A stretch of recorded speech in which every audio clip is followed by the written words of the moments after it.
Hey guys, it's Taz19 Saga. Welcome to my, this will be my second take on the series for the Mauser 98K, mainly because I just felt like the first one did not, it just didn't quite feel complete, so I'm just going to do it again. This rifle is legal in the UK, it's deactivated, please read the description. The particular rifle you see in front of you is a 1937 dated, so pre-World War II example of the Mauser Kar98K. That basically translates to carbine model 98 short. This rifle has a 23-inch barrel, which is what the Germans considered to be carbine length. The original rifle, the 1898 model, basically came about in 1898, which is when it was adopted into service.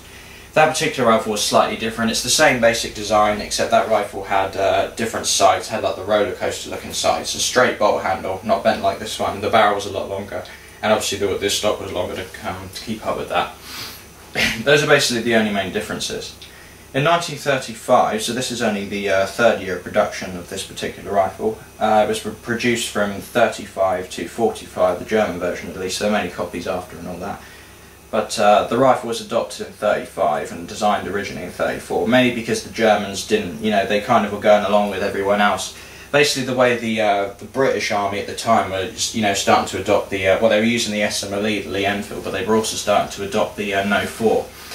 The barrels on those two rifles are pretty similar, except they sort of went with the idea with, instead of having carbine rifles, very short barreled rifles to rear echelon troops, artillery crews, drivers, all that kind of thing, and then having very long barreled rifles for, say, main frontline infantry troops. They sort of found in the First World War, which is when the Kar98, the longer version of this, was used, that they are very long rifles, and for trench warfare, particularly when they've got a bayonet, which adds quite a few extra inches to it, it's quite cumbersome and it's hard to manoeuvre in trenches, and of course, it's sort of difficult to swing around. You can't really swing a cat in a trench, especially if it's particularly narrow. Also, the rate of fire on them is not, terribly adequate. I mean, something like clearing trenches, a submachine gun is really the way to go, but of course those didn't really come about to the very end of the First World War. So the Germans sort of saw the sense in, like I said, instead of having very short and very long rifles, they sort of thought, well, how about we make a compromise and sort of make an equal sort of in-between short and full length. For example, if you look at, say, the Mauser Nagant M9130, that has a very long barrel. I think it's about 28 inches or something like that. And of course you have the M38 carbine and the M44 model, which is basically the same as the 38 but with a bayonet. Those have very short barrels, so the Russians had very long and very short. The Germans and the British sort of had an in-between length. And that's where rifles like this and the SMLE sort of popped up, because the Lee Enfield rifle, the British rifle, used to originally be a lot longer as well, which is what's known as the long Lee. That's a totally different rifle, so we won't go into that. So that's where the sort of the length of the rifle popped up. Now, unlike a lot of armies, the doctrine in the German army was pretty different. They didn't believe that the rifleman was kind of the be-all and end-all of the squad, and other armies, for example the British Army, even the US, if I remember correctly, they just sort of believed that machine guns were there to support the troops. But the German doctrine was kind of the opposite. They believed that the rifleman was there to support the machine gunners, and of course that is where they came up with the MG34, which is what's widely agreed to be the first successful general purpose machine gun. And the fact that it's also air-cooled and you don't have to carry, it doesn't have a big water jacket, it's a lot lighter, it's a lot easier to carry about. It can be fired by one man, although it is more effective with a crew. So the rifleman was just sort of, they were there to support, carry ammunition for the machine gunners, protect the flanks from infantry and whatnot, and just basically support the machine gunners, because the machine gunner was sort of the centre of the German squad tactics at the time. The actual rifle, when it was first introduced in 1935, that's kind of the role it just sort of fitted. I mean, although the Mauser 98K, this rifle, when it was introduced, it immediately became sort of standard issue. Some Kar98s were still in use until they could sort of fill up, everyone, until they had enough rifles for everybody, which took a long time. But they did actually introduce a carbine model a lot earlier, during the First World War, which is what's known as the Kar98A and the Kar98B. Kar98K, which is this model, has slightly different muzzles and various other features, and then it became standard issue. So the Germans were really fond of this rifle in the Second World War. It could give out, good accurate fire. It's accurate out to, you can hit a man at 1,000 yards if you really know what you're doing. The groupings at 1,000 yards, I mean, a lot of the rifles that shoot today at that range will not be quite as accurate, mainly because their barrels have probably been shot a lot, so they're not going to be quite as accurate as when they were brand new. But you can hit a man-sized target at 1,000 yards if you really know what you're doing. In battle, you're looking at about 500 to 600 yards at best, you know, mainly because it is hard to hit a person in combat when you're being shot at. There's dust everywhere, you're disorientated, you can't really see shit, you know, things like that, so it sort of does make it hard, but in theory you could do it. Now, the actual sights, the rifle is sighted at, you know, it has 100 metres as the first setting. Now, a lot of combat in World War II, towards the late years particularly, it did take place under, say, you know, about 300 metres or so.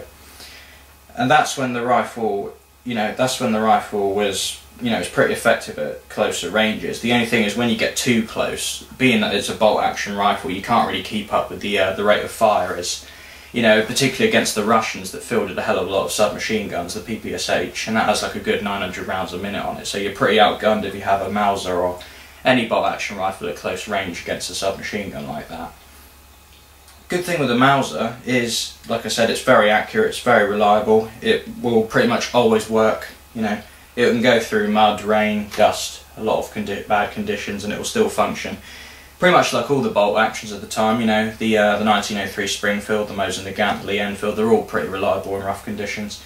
Mainly because a bolt action rifle is, you know, when it's being fired, there's quite a few parts moving in comparison to like a semi-automatic gas operated weapon, so because there's less parts, there's less things to go wrong, and that's mainly the reason they're a lot more reliable, just because they're simpler in function. The Mauser kind of stood out on top of what's considered to stand up on top of the other rifles, mainly because of its bolt design. It's basically the safest, you know, it can take the most pressure, and it fires a powerful round, of course, the 7.92 by 5.7, also known as the 8mm Mauser. I'll talk more about the rounds in part 2. The rifle was very successful in the early parts of the war, mainly because, you know, everyone the Germans were fighting were basically inferior armies at the time. For example, you know, they swept right through Poland, in the following year they swept right through France, you know, in their blitzkrieg campaigns and all that, all across Europe. And basically everyone they were fighting had, you know, inferior weapons and inferior tactics, inferior everything pretty much. And that's how the Germans were able to overtake it and everything. I can't say the Mauser had a massive hand in that, but it is a very good, dependable rifle, and in the First World War it's widely considered to be the best rifle. I'm not so sure about that. I'd probably give that to the SMLE, but you know, we can argue about that all day really. But at the end of the day, it's a great rifle. If you're looking at the mid to the late war period, say 43 onwards or even earlier, particularly on the Eastern Front, in those years, the Russians started fielding more and more submachine guns and more semi-automatic rifles, namely the SVT-38 and the SVT-40. Which had a 10-round detachable box magazine, although they were normally fed from clips as far as I believe, but the point is they could still fire semi-automatically. So you get a lot more rounds down range in, you know, the same amount of time it took to fire one accurate round with a Mauser. They're sort of going to the theory that, you know, if you can put more rounds down, volume of fire is what will overwhelm your opponents, because the more rounds you can put down, the more they're going to have to keep their head down. That's how volume of fire sort of wins battles really, and then you can get your troops to engage in close quarters, and that's how battles were kind of won.